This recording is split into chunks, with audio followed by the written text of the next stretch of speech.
올해 주식시장도 얼마 남지 않았습니다. 연말 증시 반등을 뜻하는 산타랠리 기대감이 여전한 가운데 챙겨봐야 할 변수들 짚어보겠습니다. 보도본부 김혜영 기자와 함께합니다. 안녕하십니까?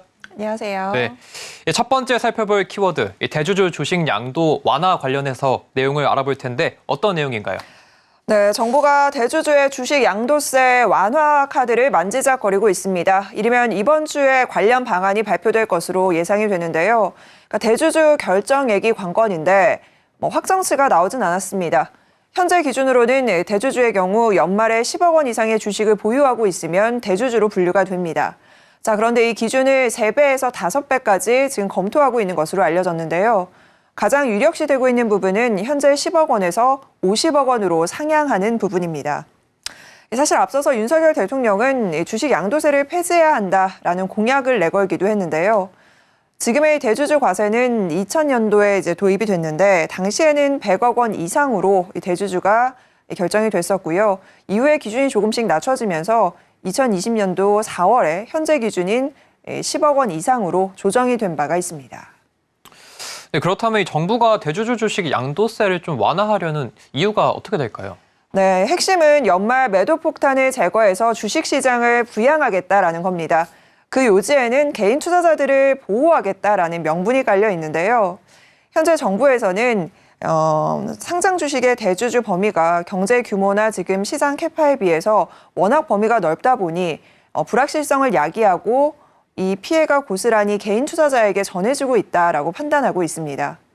통상 우리가 연말이 되면 이 대주주들은 과세 요건을 피하기 위해서 주식을 팔게 됩니다. 이게 매도 폭탄으로 작용하면서 전반적인 주식시장을 끌어내린다라고 보고 있는 건데요.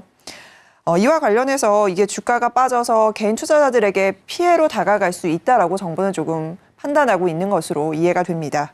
한편 이 대주주 과세는 대통령령인 소득세법 시행 개정 사항이라서요. 이론적으로는 야당의 동의 없이 정부에서 개편할 수 있는 부분입니다. 네, 대주주 주식 양도세 완화 정책 실질적으로 좀 효과가 있을까요? 네, 정책을 아직 시행하기 전이기 때문에 이렇다 할 결론부터 이야기하기는 조금 힘들 것 같고요. 다만 주식시장에 이게 어떤 붐이 될 수 있는 활력을 줄 것이냐라는 부분과 함께 아니다, 오히려 이게 부자 감세에 지나치지 않다라는 의견들이 지금 분분하게 나오고 있는 상황입니다. 지금 미국에서 기준금리를 내년 정도에는 인하할 것이다라는 시그널을 좀 보내고 있죠. 이에 따라서 주식시장의 분위기가 조금 우호적인 환경들이 마련되고 있습니다. 자, 이렇게 주식시장이 조금 살아나려고 하는데 이 대주주 과세로 인해서 매도 폭탄이 떨어지게 된다면 이 되살아나려는 시장에 재를 뿌리는 거 아니냐 이런 의견도 있고요. 또 일각에서는 부자 감세와 관련해서 조세 정책상의 논란도 조금 있습니다. 그러니까 일부의 고액 자산가들을 위한 부자 감세다라는 비판의 목소리가 꾸준히 흘러나오고 있는 건데요. 지금 현행 요건이 보유액이 주식 10억 원 이상이면 대주주로 분류가 된다라고 말씀을 드렸는데 지난해 기준으로 이제 등록된 부분들 살펴보면 7천여 명 정도가 됩니다. 지금 전체 주식 투자자가 1,440만 명 정도인데요. 7천여 명 정도면 0.05%, 그야말로 극소수죠. 이런 극소수들을 위한 부자 감세에 지나치지 않는다라는 목소리가 있고요. 또한 세금과 관련된 이슈도 조금 있습니다. 지금 정부에서는 지금 과세가 세금이 잘 걷어지지 않아서 지금 우려가 되는 부분들이 있는데 60조 정도의 세수 폭탄, 세수 펑크가 날 수도 있다라는 의견들이 나오고 있어서 이 부분의 세금을 줄여도 되느냐 이런 우려도 함께 나오고 있는 상황입니다. 네, 다음으로는 두 번째 키워드.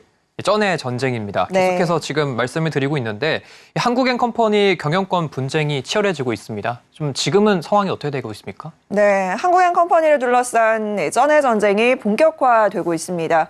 조영래 한국앤컴퍼니 명예회장이 차남인 조현범 회장의 백기사로 등판하면서 주식을 추가로 사들였습니다.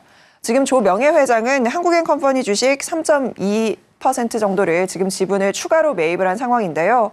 이로써 조 명예회장이 갖게 된 지분율은 3.04%로 늘어나게 됐습니다.